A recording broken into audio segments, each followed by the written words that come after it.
안녕하세요. 조선일보 경제부의 박사기자 방현철입니다. 지금은 생방송으로 보내드리는 방현철 박사의 월스트리트 시간입니다. 매일 아침 이 시간 글로벌 경제의 신호등이자 알람 시계인 월스트리트의 주요 동향을 세 가지 포인트로 정리합니다. 그리고 차례차례 이슈를 격파해 볼 텐데요. 이제 먼저 방현철 박사의 월스트리트 게스트를 먼저 소개해 드리겠습니다. 한국투자증권의 투자전략부에서 나와주셨습니다. 투자전략부 팀장을 맡고 계신 김대준 수석연구원님이십니다. 안녕하십니까? 네, 안녕하세요. 증권사는 얼마나 다니셨죠? 증권사는 한 10년 조금 넘게 10년? 다녔습니다. 그럼 그렇게 오래 다닌 것도 아니고 적게 다닌 것도 아니고 네, 그렇네요. 그냥 뭐 사이클 한 번 정도 봤을 딱 음, 그 정도 기간이라고 음, 봐주시면 될 것 음, 같은데 그래도 그때가 가장 또 물이 올라서 음. 팔팔 튀는 그런 네. 이제 분석을 하고 음, 있습니다. 지금 여러 가지 많이 보셨겠네요. 한국투자증권에서 지금 하시는 일은 어떤 일을 하고 계시는 거죠? 네, 전반적으로 국내 주식 전략 담당을 하고 있고요. 근데 국내라는 것이 꼭 한국만 보는 것이 아니라 음, 글로벌도 다 같이 봐야 되기 때문에 그렇죠. 전반적인 투자 전략을 수립한다고 봐주시면 될 것 같습니다. 그렇군요. 수석연구원 이렇게 되셨는데 수석이시면 학교 다닐 때 수석이라서 여기 수석 붙어 있나요? 그건 아니고요. 예, 네, 회사 이제 직책상 이제 예, 앞에 연구원 그리고 그 음, 더 위에 수석연구원 이렇게 표시를 해놨고요. 예, 이게 한 팀장급 정도가 되면 예. 수석연구원이라고 표시를 하고 있습니다. 그렇군요. 예. 자, 먼저 이 방현철 박사의 월스트리트 본격적으로 이제 들어갈 텐데요. 먼저 시작하기 전에 그 월스트리트 증시 동향을 짧게 브리핑을 먼저 해드리겠습니다. 오늘 새벽에 끝난 월스트리트 증시에서 다우 지수는 0.6% 오른 34,393, S&P 500 지수는 1% 오른 4,197, 나스닥은 1.4% 오른 13,661 이렇게 마감을 했습니다. 다우 지수는 사흘 연속 상승세지만 저기 나스닥하고 S&P 500은 지난 금요일 날 하락해서 반등했습니다. 기술주가 주도해서 상승하는 모습을 보였고요. 경제 재개주까지 합세해서 전반적으로 주가가 상승하는 모습을 보였습니다. 이날 눈에 띄는 경제 지표 발표는 없었습니다. 자, 이런 상황에서 제가 오늘 월스트리트를 보는 세 가지 키워드를 한번 정리해 봤습니다. 첫 번째는 바이 더 딥 심리입니다. 그리고 두 번째는 금리 잡는 바이든표 인프라 축소, 세 번째는 이어지는 거품 경고 이렇게 세 가지를 잡았습니다. 이제 이 이슈를 하나하나 김대준 수석 연구원님과 함께 격파해 보도록 하겠습니다. 먼저 바이더딥 심리입니다. 지금 뭐 월가에서 바이더딥이라는 얘기가 자꾸 나오는데요. 이 바이더딥이라는 건 뭐 어떤 걸 얘기하는 거죠? 네, 이게 영어로 되어 있다 보니까 굉장히 조금 이게 뭐야 이럴 수도 있는데요. 네, 그냥 그 말 그대로 해석을 하시면 됩니다. 네, 바이가 이제 산다는 뜻이고요. 그렇죠. 더 딥은 이제 밑에라서 이제 싸게 산다, 저가에 매수한다 이런 거를 의미하고요. 주식시장에서는 굉장히 시장이 음, 급락해가지고 공포에 음, 떨 때 주가가 급락을 하는데 예, 그때 좀 싸게 사보자 음, 이럴 때 바이 더 딥 전략이 필요하다 이렇게 음, 말을 하고 있는데 아마도 그 얘기들을 최근에 이제 비트코인이나 이런 게 빠지다 보니까 예. 월가에서 이야기를 좀 하고 있는 게 아닌가 음. 생각을 합니다. 예, 실제 제가 보니까 JP 모간이 이제 고객에게 보낸 노트가 있는데 거기 보면 지난주에 그 암호화폐 시장의 폭락이나 약간 매파적인 FOMC 의사록 이런 것들이 나와서 이게 오히려 투자들에게 매수 기회였다. 올해는 바이 더 딥 심리가 놀랄 만큼 견고해서 주식 시장이나 위험 자산의 작은 조정이 더 이상 확대되지 않는 걸 막는 역할을 하고 있다. 이런 저기 노트를 보냈어요. 그러니까 네. JP 모건이란 큰 증권사, 미국의 큰 증권사에서도 이 되게 현재 되게 중요한 역할을 하고 있다 이렇게 보고 있는 것 같습니다. 예. 근데 그 바이더딥 하면서 또 JP 모건이 또 언급하는 게 주식이 떨어지면 이상하게도 ETF에 돈이 많이 들어온다는 거예요. 예. 음. 지난주에도 한번 저희가 그 김소연 부장님하고 얘기를 해봤는데 ETF 이렇게 들어오는 이유가 뭐 어떤 게 있을까요? 네, 일단 미국 시장은 한국 시장이랑 조금 달라서 한국 시장은 뭐랄까요? 제가 쉽게 풀이를 해서 드리면 펀드 또는 ETF 이런 것보다 주식을 그냥 직접적으로 삽니다. 네, 네, 네, 우리나라는요. 예, 우리나라요. 네, 예. 전문적으로 그냥 알주식이라고 하는데, 알주식, 네, 예, 알주식을 사게 예, 됩니다. 하나, 뭐, 네, 예, 알주식, 근데 예, 해외에서는 특히 미국에서는 연금 계좌 이런 것들이 굉장히 활성화되어 있고 그런 연금 계좌를 통해서 이제 ETF를 매수하는 전략이 네. 굉장히 유행하는데 예. 이유가 여러 가지가 있습니다. 네. 일단 시장 전체를 살 수가 있고요. 음. 그리고 또 미국에서는 한국보다 ETF 종류가 굉장히 많아서 음. 굉장히 다양한 전략을 사용할 수 있다. 예. 그리고 ETF는 알 주식을 사는 것보다 음. 비용이 쌉니다. 아, 비용이 싸요. 네. 또. 예. 그러니까 이 미국에서 월가들의 대가들 항상 이야기하는 게 주식을 사서 오래 갖고 있어라. 예. 샀다 샀다 팔았다 하면은 이 음. 거래 비용 때문에 예. 굉장히 힘들 수 있다. 근데 그걸 떠나서 ETF를 사게 되면은 그냥 시장 전체를 사는 거고 싸게 살 수 있기 네. 때문에 ETF를 사라 이렇게 얘기를 음. 하고 있고요. 바이더딥 이야기가 나오는 거는 아무래도 뭐 미국 주식이 사실상 코로나 팬데믹 이후로 네. 정말로 큰 폭으로 상승을 했습니다. 음. 끝도 없이 상승을 하다 보니까 이게 과열에 대한 부담, 버블에 대한 부담이 발생을 하거든요. 음. 근데 어떤 이슈로 인해서 살짝 흔들릴 경우에 그때는 이게 오히려 싸게 살 수 있는 기회가 될 수 있으니 음. 바이더딥 전략을 음. 써보자 이렇게 음. 얘기를 하는 그런 거죠. 전략을 쓰면서 동시에 이제 묶음, 그러니까 ETF 그럼 묶음 주식이잖아요. 그렇죠. 묶음 주식을 산다. 네. 알 주식이 아니라 묶음 주식을 사는 네. 그런 현상이 이제 월가 쪽에서 일어나고 있다. 이런 말씀입니다. 근데 이제 주식만 그런 게 아니라 이 바이더딥이 비트코인도 지금 그런 것 같아요. 비트코인이 주말 사이에 뭐 32,000달러 개당 뭐 이렇게까지 떨어졌다가 또 뭐 다시 올랐다가 다시 또 떨어졌다가 뭐 네. 이런 모습을 보이는데 그래가지고 이게 그 주식 시장에도 지금 영향을 주고 있거든요. 그러니까 테슬라 같은 경우에 그 비트코인 상당히 많이 갖고 있으니까 뭐 비트코인 가격이 따라 떨어졌다가 올라갔다 뭐 이런 현상을 보이고 있는데 그래서인지 전반적으로 이 오늘은 이제 전반적으로 빅테크 기술주들이 다 오른 게 비트코인 가격이 올라가지고 또 그런 것도 있는 것 같아요. 일정 부분 영향을 받았다고 볼 수가 있습니다. 네. 왜냐하면 코로나 팬데믹이 작년 미국 기준으로 작년 3월에 굉장히 빠른 속도로 확산이 됐고 그때 미국 연준이 그러니까 네. 중앙은행이죠.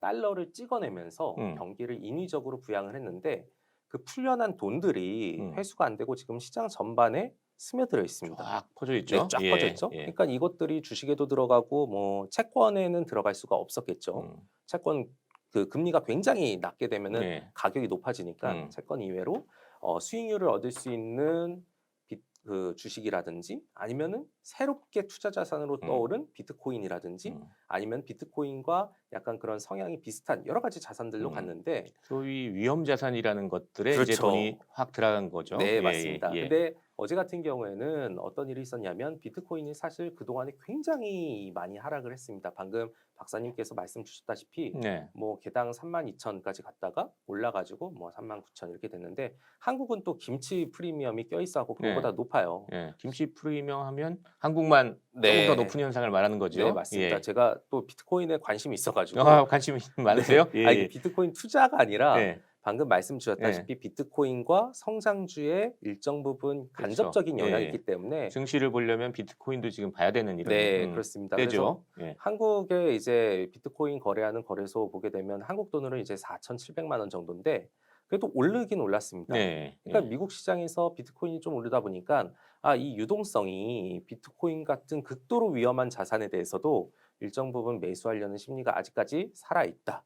그리고 이런 것들은 성장주 쪽에도 우호적으로 작용할 수 있다. 왜냐하면 유동성 회수가 아니라 유동성이 그대로 남아있고 그 유동성이 비트코인이 됐든 아니면은 높게 가치가 평가받게 있는 그 성장주 쪽에 가든 이게 유지가 되는 거거든요. 그래서 사실상 어제 시장에서는 비트코인이 조금 반등하는 부분들도 영향을 미쳤고 네. 이런 것들이 고밸류, 그러니까 가치가 높게 평가되는 네. 빅테크에도 일정 부분 긍정적으로 작용을 했다. 네. 이렇게 봐주시면 될 것 같습니다. 비트코인도 확 떨어지지 않는 거 보면 아까 처음에 얘기한 바이더딥에서 너무 떨어지면 또 그거 자꾸 바닥에서 사주는 그런 현상이 벌어지고 있는 것 같기도 합니다. 보니까. 네, 뭐 그런 것도 있고요. 네. 근데 비트코인은 사실 이게 큰 손들이 있거든요. 네. 그 큰 손들이 사실 주식시장에서는 할 수 없는 것들인데 이 비트코인 시장에서는 그게 가능합니다. 그러니까 네. 일론 머스크가 계속 산다, 네, 뭐 트윗을 막 날리고 네, 있죠. 트윗을 막 예. 날리고 있고요. 그리고 또 얼마 전에는 또 레이 달리오라고 브리지워터 헤지펀드 세계 최대 헤지 펀드죠. 네, 맞습니다. 예. 그분이 또 뭐 비트코인 또 얘기를 하고 이런 식으로 음. 하면서 어제 조금 뭐 반등하는 그런 네. 이제 계기를 마련했다. 네. 이렇게 보고 있는 거죠. 어제 재밌는 뉴스 하나는 이제 코인베이스라고 그 미국 최대 거래소 이런 코인 거래소에 대해서 골드만삭스가 이제 기업 분석을 하겠다. 네. 그러면서 사자 등급에 넣었어요. 그래가지고 이것도 호재가 됐다고 맞습니다. 그러네요. 예. 네. 그러니까 골드만삭스 같은 큰 증권사에서 저기 코인베이스도 이제 분석을 한다 그러니까 이제 이거 괜찮은 것 같다 뭐 이런 분위기가 또 있었다는 거죠. 그런 예, 예. 거죠. 코인베이스 같은 경우에는 참 한국인들도 많이 사고 있거든요. 네. 뭐 제가 찾아보니까 지난 한 달간에 한국인이 매수한 미국 주식 좀 한 14위 정도에 올랐습니다. 그래서 한 달 동안 한 1억 3천만 달러, 그러니까 1,460억 원어치를 샀네요. 네. 그러니까 상장된 게 거의 뭐 한 달 정도 되니까 뭐 그 사이에 많이 샀다고 볼 수 있습니다. 그렇죠. 그 밖에도 뭐 시장에서는 뭐 그 경제 재계주들도 많이 좀 샀던 것 같습니다. 네. 자, 이렇게 해서 첫 번째 이슈를 좀 정리를 하고요. 두 번째 이슈로 한번 들어가 보겠습니다. 금리 잡는 바이든표 인프라 축소 요겁니다. 이제 보니까 지금 채권 시장에서 금리가 월가 채권 시장에서 금리가 좀 안정적으로 움직이고 있잖아요. 네. 그렇죠. 한 1.6% 네. 1.6에서 계속 선으로 왔다 갔다 하고 있습니다. 그쪽에서 왔다 갔다 하는데 그거에 대해서 이제 분석하는 이제 여러 가지 얘기들이 나옵니다. 이제 첫 번째 얘기가 이제 바이든이 인프라 투자 계획을 축소했다. 이 얘기가 여기 도움이 됐다. 이렇게 나오거든요. 그러니까 원래 바이든 대통령이 얘기한 인프라 투자 계획은 2조 3천억 달러. 네. 그러니까 항만 뭐 이런 저기 그린 뭐 이쪽 2조 3천억 달러 얘기를 그렇죠. 했잖아요. 근데 의회에 이제 1조 7천억 달러 줄여가지고 6천억 네. 달러 줄여가지고 이제 협상 중이다. 이렇게 얘기가 나오니까 그게 영향을 받는다는 건데 이게 어떤 의미가 좀 있는 걸까요? 네. 금리라는 게 사실 이 일반 투자자분들이 들었을 땐 굉장히 좀 어려운 그런 네. 용어입니다. 금리 뭐 어렵지 않은데 근데 또 들어보면은 또 어렵고 이런 건데요. 근데 이 금리에 대해서 조금 이제 정의를 내릴 필요가 있습니다. 금리는 사실 돈의 가격이거든요. 네. 네. 돈의 가격이고 금리가 올라가게 되면 사실상 이 돈이 부족할 때 돈의 가격이 올라가는 거거든요. 네. 그러면서 금리가 올라가는 거고 네. 그리고 돈이 풀어졌을 때는 돈의 가격이 떨어지니까 금리도 내려가는 겁니다. 네. 근데 전반적으로 주식시장이나 이런 여러 가지 위험 자산들이 올라가려면 돈들이 풍부해져야 되거든요. 네. 근데 돈이 풍부해지지 않고 돈이 줄어든다면 금리 자체도 올라가게 금리는 되겠죠. 오르게 되겠죠. 네, 그러면 네. 금리가 올라가게 되면 여러 자산 쪽에 이렇게 넣었던 돈들이 줄어들다 보니까 시장 전반이 흔들릴 수밖에 없습니다. 그래서 이런 과정 중에서 금리를 굉장히 조금 집중해서 보는데 사실 작년에는 미국의 시장 금리가 대략적으로 미국채 10년 금리를 바탕으로 이제 보는데 그게 뭐 1% 밑에 있었어요. 0.몇 퍼센트 이랬죠. 네, 제로 금리 뭐 예. 이렇게 하는 거죠. 그래서 대출 받은 사람들이 굉장히 좋은 겁니다. 뭐 우리나라 미국 금리가 아니라 우리나라도 사실 미국이 금리를 내리니까 똑같이 금리를 내려가지고 전반적으로 다 영향을 받잖아요. 전 네. 세계 금리가 다 미국 금리에 영향을 다 받게 네, 그렇죠. 되는데. 그래서 막 대출 받고 네. 금리 싸니까 그냥 공짜로 쓰는 거지 하고 대출 받아갖고 미리 이제 주식에 넣고 네. 그 수익률 갖다가 갚고 이런 형태인데 올해 이 미국이 굉장히 이제 경제가 빠른 속도로 상승을 회복이 되면서 금리가 조금씩 올라가는 형태가 네. 나타났습니다. 왜냐하면 경제가 살아나면 돈이 필요한 사람들이 많아지거든요. 경제 살아가는 과정 중에서 투자도 해야 되고 뭐 여기 써야 되니까 그 돈이 많이 필요하니까 금리가 같이 따라 올라갑니다. 근데 금리가 올라가게 되면은 일정 부분 버틸 수 있지만 계속 올라가게 되면은 이제 뭐 높게 평가를 받았던 주식들, 성장주나 여러 가지 이제 고평가 주식들에 대해서는 할인을 받는 과정이 진행이 돼요. 그래서 이런 것들이 굉장히 흔들리는데 방금 박사님께서 말씀 주셨다시피 1.6%에 지금은 조금 고정되어 있거든요. 근데 이게 왜 치고 올라가지 않고 지금 1.6%에 있냐?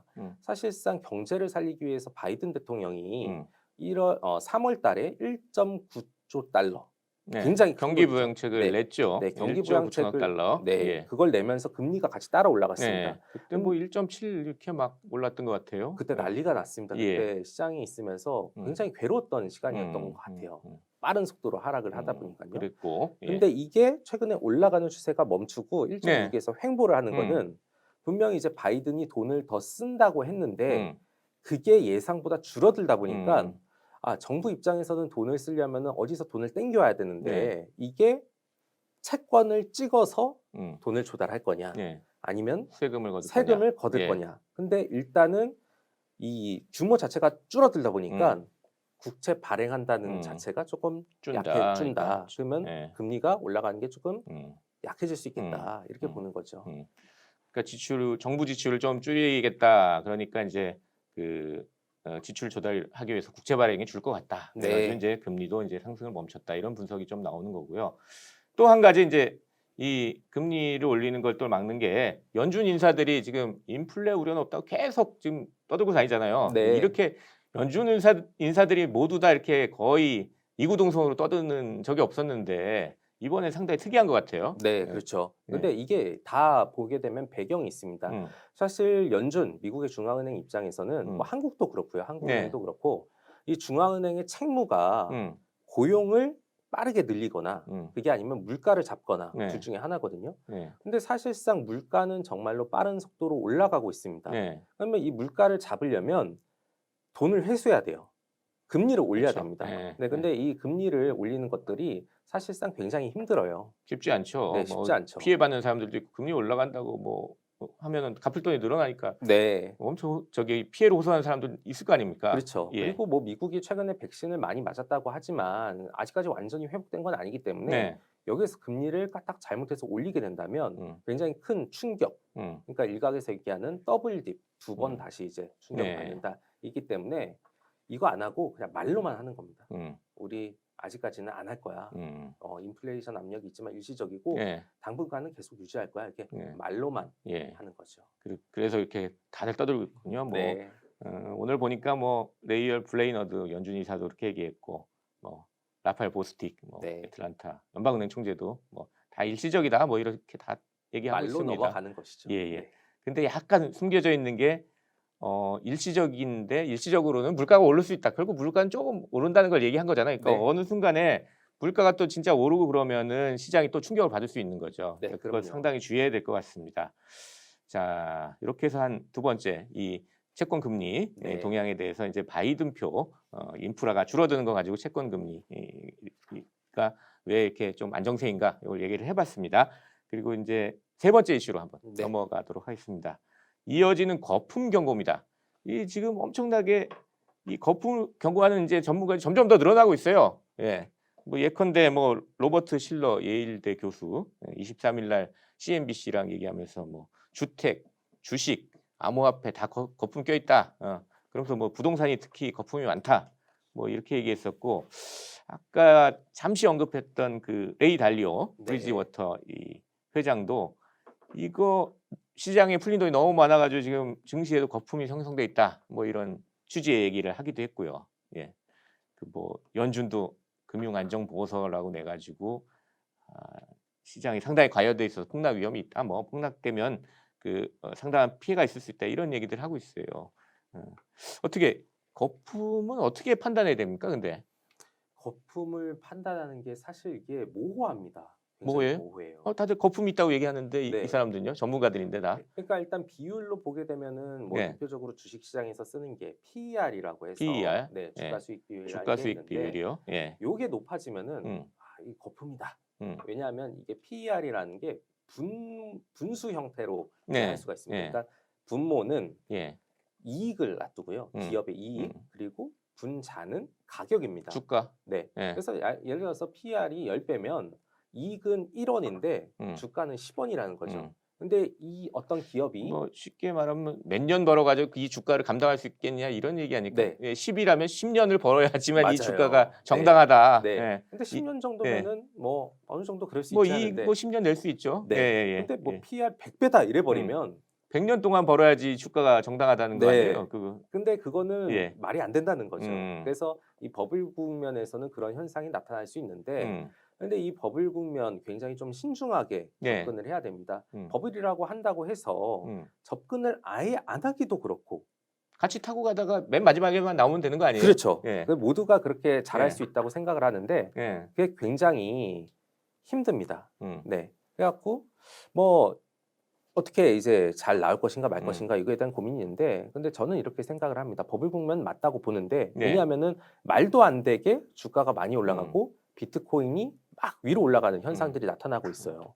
그래서 사실상 이런 것들을 보게 되면 어떻게 조심해서 지켜받고 나와야 되는데 이런 것들을 고민을 할 수밖에 없거든요. 예. 근데 그걸 위해서는 결과론적으로 뭐 주식을 투자를 하게 된다면 아까 말씀드렸던 PER 음. 너무 높지 않은 것들 네. 이런 것들 보실 필요가 있고요. 그것도 PER은 그럼 네. 어떤 거품을 판단하는 기준 같은 게 있어요? 그러니까 대개 한국 시장에서는 음. 10배를 기준으로 합니다. 10배. 네. 예. 그러니까 예전에 제가 이 주식 시장에 입문했을 때는 한 10배 정도로 음. 봤는데 최근에는 이게 바뀌어 가지고 네. 이게 예전에는 굉장히 이제 뭐랄까요? 뭐 화학, 철강 이런 것들이 많아서 10배인데 지금은 플랫폼 기업들이 많이 네, 뭐 이동하다 인터넷 보니까 기업들이 상당히 많이 네. 있죠. 예. 그래서 한 12배, 13배까지 예. 보고 미국 증시 같은 경우에는 못해도 16배, 18배 요 정도를 보게 됩니다. 예. 근데 그걸 넘어서 음. 만약에 PER이 뭐 22배, 뭐 음. 24배 막 이렇게 네. 가면은 이제 경고 메시지를 주는 예. 거죠. 예. 지금 거품이다. 제가 오늘 아침에 월스트리트 저널에 있는 뭐 PER, S&P 그 PER 계산한 거 보니까 37배 정도로 써놨더라고요. 그거 네. 상당히 높은 거네요. 상당히 그렇게 높은 보면. 거죠. 그러니까 그리고 15에서 18배 정도가 원래 평균적인데. 네. 예. 그래서 좀 거품이 있다 이런 얘기들을 할 수밖에 없겠군요. 그러니까. 네. 예. 그러다 보니까 이제 음. 경계를 해야 된다. 음. 이제 조심해야 된다. 이렇게 음. 보고 있고요. 네. PR이 최근에 높을 수밖에 없는 거는 뭐 대표적으로 미국에서 테슬라 같은 기업들, 네. 뭐 페이스북, 뭐 아마존 음. 이렇게 굉장히 플랫폼 기업들은 가치를 높게 받을 수밖에 없고 네. 실질적으로 플랫폼 기업은 사실 이익이 그렇게 많이 늘진 않거든요. 예. 근데 그 플랫폼의 가치를 보고 음. 하기 때문에 음. 뭐 아마존은 조금 미래를 보는 다르지만 거죠. 그러니까. 네, 예. 맞습니다. PR의 배수 자체가 굉장히 높게 나올 수밖에 없는 구조가 되고 그런 것들이 전반적인 주식 시장에 막 30배 이상으로 반영되게끔 하는 그런 원인이 된다. 볼 수 있는 거죠. 예. 그렇게 보면 되겠습니다.